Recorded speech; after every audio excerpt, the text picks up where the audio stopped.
Exercise 5.5ல question number 10 என்ன கொடுத்துருக்கான்னு பாருங்கம்மா. Points A and B are 10 km apart and it's determined from the sound of explosion heard at these points at the different time that the location of the explosion is 6 km closer to A than B. Show that the location of the explosion is restriction to the particular curve and find the equation of it. என்ன சொல்றாங்க அப்படின்னா A and B அப்படிங்கிற ரெண்டு பாயிண்டும் ஒண்ணுக்கு ஒண்ணு 10 kilometre தொலைவில் இருக்குது. எங்கேயோ ஒரு எக்ஸ்ப்ளோஷன் சவுண்ட் கேக்குது. அந்த எக்ஸ்ப்ளோஷன் சவுண்ட் வந்து அந்த ரெண்டு பாயிண்ட்டுக்கும் டிஃப்ரெண்ட் டயத்துல கேக்குதா. ஏ அப்படிங்கிற பாயிண்ட்டுக்கு ஒரு டயத்துல கேட்டதுன்னா பி அப்படிங்கிற பாயிண்ட்டுக்கு இன்னொரு டயத்துல கேட்டுது அப்படின்னா கண்டிப்பா ரெண்டுமே ஒரே டிஸ்டன்ஸ்ல இல்லைன்னு அர்த்தம். அவன் தெளிவான வார்த்தை கொடுத்துருக்கான். Location of explosion is 6 kilometre closer to A. அப்ப எக்ஸ்ப்ளோஷன் நடக்கூடிய இடம் வந்து அந்த ஏக்கு வந்து 6 கிலோமீட்டர் நெருங்குற மாதிரி இருக்குது. யாரை காட்டிலும் பிஏ காட்டிலும். பிஏ விட 6 கிலோமீட்டர் ரொம்ப க்ளோசஸ்டா யார் இருக்காங்க, ஏ பாயிண்ட் இருக்காங்க. அப்படின்னா இந்த இடத்துல ஒரு பர்டிகுலர் கர்வ் வரப்போகுது. இந்த எக்ஸ்ப்ளோஷன் வந்து ஒரு பர்டிகுலர் கர்வ் உருவாக்க போகுது அப்படின்னு உருவாக்க சொல்லிட்டு ஃபைண்ட் தி ஈக்குவேஷன். அந்த ஈக்குவேஷன் கேட்கும். நல்லா கவனிச்சு பார்த்தீங்கன்னா தெரியும், இந்த இடத்துல எங்கேயுமே எலிப்ஸ், ஹைப்பர் போலா, பேரபோலாங்கிற வார்த்தையே கிடையாது. சரியா? அப்ப இதுக்கான ரெஃபரன்ஸ் டயக்ராம் வரைஞ்சு பண்ண ரொம்ப சிம்பிள் சம்மா தான் இருக்கும். பாத்துட்டேவா என்ன பண்றேன், இங்க வந்து எக்ஸ் ஆக்ஸ் ஒய் ஆக்ஸ் போட முடியாது. ஏன்னா இங்க வந்து A point B point 10 kilometre apart தான் கொடுத்துருக்காங்க, தவிர்த்து ஸ்பெசிபிக் லொகேஷன் கொடுத்துருக்காங்களா இல்ல. அப்ப என்ன பண்றேன், சும்மா ஒரு லைன் போட்டுக்கிறேன். சோ இது ஏல இருந்து பி வரைக்கும். சரியா? இது நமக்கு ஏ பாயிண்ட், இது நமக்கு பி பாயிண்ட். சோ இந்த 2 கிலோமீட்டர் வந்து 10 கிலோமீட்டர். சரியா? இது ரெண்டுமே பிக்சல் லொகேஷன். லொகேஷன் மாத்த முடியாது. எப்பவும்னா பிக்சல் லொகேஷன் வருதோ அதை வந்து நான் போக்கஸா கன்சிடர் பண்ணிக்கிறேன். இது நமக்கு ஃபோக்கஸ் 2, இது நமக்கு ஃபோக்கஸ் 1. சரியாப்பா? அடுத்து எக்ஸ்ப்ளோஷன் நடக்குது. ஓகே, எக்ஸ்ப்ளோஷன் அது பாயிண்ட், பர்டிகுலர் பாயிண்ட் வச்சுக்கிறேன். இந்த பாயிண்ட் என்ன பண்றேன், எக்ஸ்ப்ளோஷன் பாயிண்ட் பி வச்சுக்கிறேன். It's called as explosion point. Explosion வெடிக்கக்கூடிய இடம். சரியா? அப்ப இது வந்து பி. சோ எங்க நம்ம மார்க் பண்ணி இங்க என்ன பண்றேன், மார்க் பண்ணிட்டேன். சரியா? இப்போ இதுல நான் என்ன பண்ண போறேன் அப்படின்னா, இந்த பீல இருந்து இந்த பீக்குள்ள டிஸ்டன்ஸையும் அண்ட் இந்த பீல இருந்து இந்த ஏக்குள்ள டிஸ்டன்ஸையும் நம்ம சப்ராக்ட் பண்ணா ஒரு ரிசல்ட் நேரத்தையே படிச்சிட்டோம். அடுத்து இந்த பிஏ அப்படிங்கிறது படிக்காம F1 F2 வச்சு படிச்சா ஈஸியா இருக்கும். சரியா இல்லையா? படிச்சிருக்கோமா இல்லையா? அந்த நோட்ஸ் யூஸ் பண்ண போறேன். அப்ப இந்த டயக்ராம் ரொம்ப முக்கியமான நோட்ஸ் என்னன்னா, F1க்கும் F2க்கும் நடுவில் தூரம் வந்து 10 kilometre. From the diagram F1 F2 is equal to 10. ஓகேவா? அப்போ சென்டர் இங்க இருக்கும். சென்டர் ஓகே, இது நம்ம சென்டர் தேவைப்படாது. சென்டர் இங்க இருக்கும். அப்ப சென்டர்ல இருந்து ஃபோக்கஸ் 1 வரைக்கும் ஏஇ, சென்டர்ல இருந்து ஃபோக்கஸ் 2 வரைக்கும் ஏஇ. அப்ப F1க்கும் F2க்கும் இன்பிட்வீன் டிஸ்டன்ஸ் வந்து 2AE. அப்ப answer 2AE is equal to 10 னா சோ AE யோட ஆன்சர் 5. அப்ப நமக்கு AE யோட ஆன்சர் ரெடி ஆயிடுச்சு. அடுத்து நம்ம படிச்ச நோட்ஸ் என்ன notes sir, we know that. அப்ப இந்த P அப்படிங்கிறது தான் நமக்கு ஒரு கர்வ் உருவாக்க போகுது. அந்த கர்வ்ல உள்ள அந்த பாயிண்ட்ல இருந்து ரெண்டு ஃபோக்கஸுக்கும் நடுவுல டிஸ்டன்ஸ் நீங்க சப்ட்ராக்ட் பண்ணீங்கன்னா formula P F2 minus P F1 is equal to 2A அப்படிங்கிற நோட்ஸ் படிச்சிருக்கோமா? லாஸ்ட் கிளாஸ்ல ஒரு தியரமாவே படிச்சிருக்கோம். அது எலிப்ஸா இருந்தாலும் பரவாயில்ல, ஹைப்பர் போலாவா இருந்தாலும் பரவாயில்ல, 2A தான் வரும். எலிப்ஸா இருந்துச்சுன்னா மேஜர் ஆக்சன் சொல்லுவாங்க, ஹைப்பர் போலாவா இருந்துச்சுன்னா டிரான்ஸ்வர்ஸ் ஆக்சன் சொல்லுவாங்க. இந்த ஃபார்முலா பாத்துக்கங்க. சரியா? அப்ப இந்த இடத்த பொறுத்த வரைக்கும் அடுத்து ஒரு முக்கியமான நோட்ஸ் கொடுத்துருக்கான். என்ன நோட்ஸா கொடுத்துருக்கான், location of the explosion 6 kilometre closer to A then B. அப்படின்னா ஏ அண்ட் பி நம்ம ஆக்சுவலா இந்த பாயிண்ட் கொஞ்சம் மாத்திக்கணும். அப்படிதானே? சோ பி பாயிண்ட், ஏ பாயிண்ட் இடத்த மாத்திக்குவோமே. என்ன பண்ணலாம், இதை நம்ம பி பாயிண்ட் வச்சுக்கோமா, இதை ஏ பாயிண்ட் வச்சுக்கோமா. அந்த வார்த்தை வந்து கரெக்டா போடணும். சரியாப்பா? க்ளோசர் டு ஏ கரெக்டா தான் வந்திருக்குமோ? Okay okay, sorry.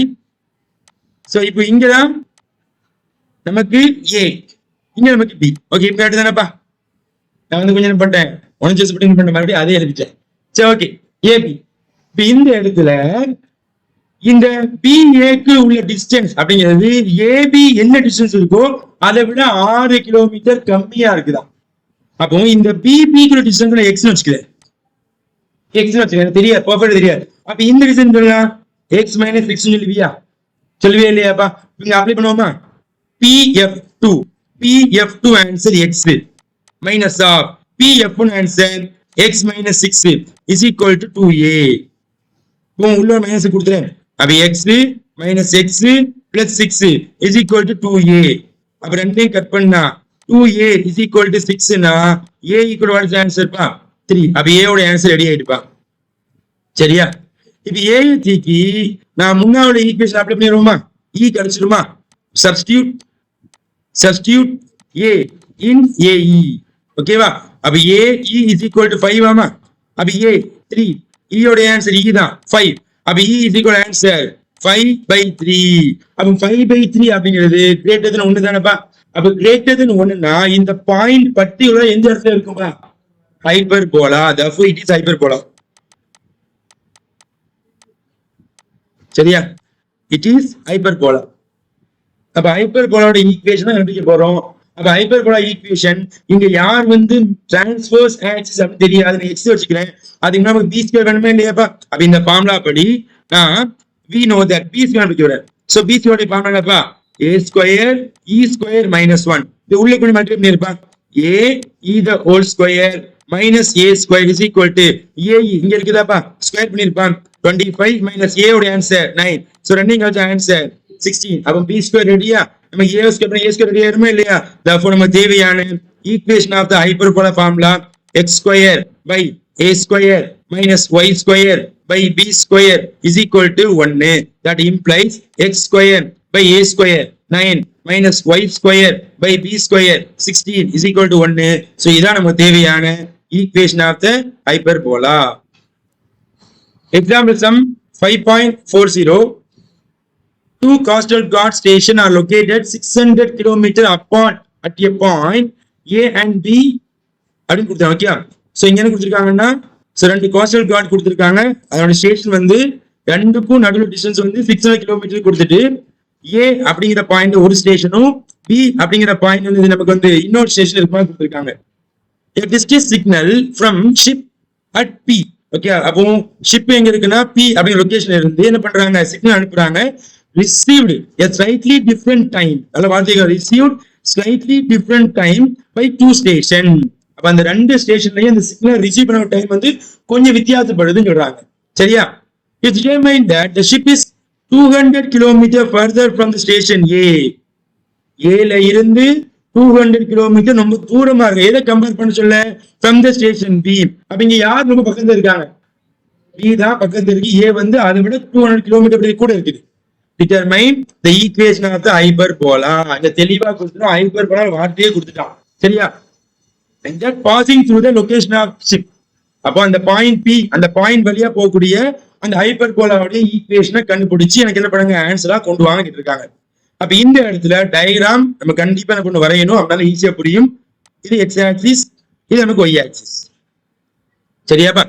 அப்ப நமக்கு ஒரு பாயிண்ட் ஏ, அது ஆர்ஜின்ல தான் இருக்க போகுது. அப்ப ஏ அப்படிங்கிற பாயிண்ட் வந்து 0,0. அடுத்து பி அப்படிங்கிற பாயிண்ட் பாத்தீங்கன்னா நமக்கு 0,600.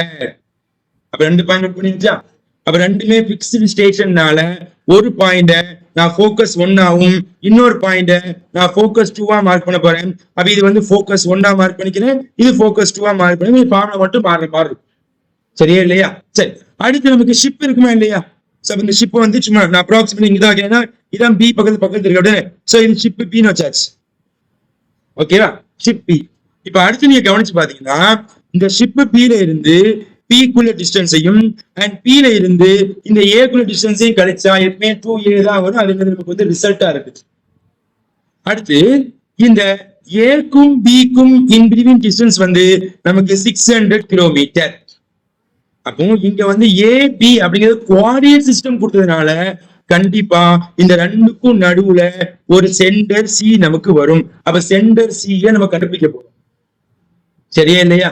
ஓகே தானேப்பா? அப்ப இந்த இடத்துல ஃபர்ஸ்ட் A பாயிண்ட் எடுத்துக்கிறேன், A.0,0. அடுத்து B பாயிண்ட் எடுத்துக்கிறேன், B.0,600 அப்படின்னா நமக்கு சென்டர் C அப்படிங்கிறது mid point formula x1 plus x2 by 2, y1 plus y2 by 2 is equal to, so இது x1, இது y1, இது x2, இது y2. So apply the answer. 0 is in கூட்டினா 0 by 2, 0 is 6 கூட்டினா 600 by 2. அப்ப கட் பண்ணீங்கன்னா 0, 300. அப்ப நமக்கு சென்டர் ரெடி ஆயிடுப்பா. Centre ready. அப்ப போன சம்ல நமக்கு பர்டிகுலரா ஏபிக்கு பாயிண்ட் கொடுக்கல, அதனால சென்டர் கண்டுபிடிக்க வேண்டிய அவசியம் கிடையாது கடைசி 10வது சம்முக்கு. ஆனா இங்க பாயிண்ட் கோஆர்டினேட் சிஸ்டம் கொடுத்ததுனால சென்டர் என்ன பண்ணணும், கட்டாயமா நம்ம வந்து கண்டுபிடிக்கணும். ஓகே தானேப்பா? அப்ப சென்டர் ரெடி ஆயிடுச்சு. அப்ப சென்டர் ரெடி ஆனதுனால இதை நம்ம h, k எடுக்கணும். h and k. ஓகே தானேப்பா? இப்ப அடுத்து ப்ரீவியஸ் சம்ல பண்ண மாதிரிதான் f1க்கும் f2க்கும் நடுவு டிஸ்டன்ஸ் வந்து 600. அப்போ எப்படி அதெல்லாம் f1 f2 is equal to 600 அப்படின்னா எப்படி அதெல்லாம் AE, sorry 2A is equal to 600. அப்ப answer AE is equal to answer 300. அப்படி வச்சுக்கோ. அடுத்து இங்க நோட்ஸ் பார்க்க போறோம். என்ன நோட்ஸ்னா, பாயிண்ட் பி அப்படிங்கிறது ஷிப்ல இருந்து எப்படி இருக்குன்னா பாயிண்ட் ஏ எவ்வளவு டிஸ்டன்ஸ் இருக்கோ அதை விட 200 கம்மி அப்படின்னு சொல்லலாம். ஆனா என்ன கொடுத்துருக்காங்கன்னா இங்க என்ன டிஸ்டன்ஸ் இருக்கோ அதை விட இந்த ஏ பாயிண்ட் 200 கூட இருக்குன்னா எக்ஸ் பிளஸ் 200 போட்டுடலாம்ப்பா. கரெக்டா போட்டுக்கலாம் பாத்துக்கணும்ப்பா. அப்ப இந்த இடத்துல PF1 தான் பெருசு, PF2 சிறுசு. அதான் அந்த மாடலஸ் போடுறாங்க. நான் எது பெருசோ அதை முன்னாடி எழுதிக்கிறேன், எது சிறுசோ பின்னாடி போட்டுக்கிறேன். அப்ப இந்த இடத்துல we know that PF1 minus PF2 is equal to 2A. கரெக்டா எழுதிக்கலாம் பாத்துக்கணும்ப்பா. அப்ப PF1 அப்படிங்கிறது வந்து x plus 200 minus PF2 அப்படிங்கிறது x is equal to 2A பா. அப்ப இந்த x இந்த x என்ன ஆயிரும், கேன்சல். அப்ப 2A is equal to 200 னா A உடைய ஆன்சர் 100 வந்துருமாப்பா. A உடைய ஆன்சர் ரெடிப்பா. இப்ப A தூக்கி நம்ம வந்து A ல அப்ளை பண்ண E ரெடி ஆயிருமா? சரியா? நம்ம இந்த E கூட தேவையில்லை, ஏன்னா நமக்கு இந்த ஹைப்பர்போலான்னு சொல்லிட்டாங்க. பட் டைரக்டா B ஸ்கொயர் முடிச்சிரோமே. So what is the B square உடைய ஃபார்முலா? B ஸ்கொயர் உடைய formula a square e square minus 1. So உள்ள பெருக்கிறது ae the whole square minus a square is equal to ae. So இத square பண்ணா 90000 minus a 100. இத square பண்ணா 10000. So ரெண்டையும் நீங்க சப்ட்ராக்ட் பண்ணா 80000 வரும். இது நமக்கு b ஸ்கொயரோட answer. b square ready, a square ready. Centre வந்து எக்ஸ்ட்ரா இருக்கிறதுனால ஃபார்முலா மாற போகுது. ரொம்ப முக்கியமான நோட்ஸ் என்னன்னா, ஃபோக்கி வந்து நமக்கு y ஆக்சிஸ் இருக்கிறதுனால y axis be the transverse axis தான் எடுக்கணும், x axis எடுத்துக்க கூடாது.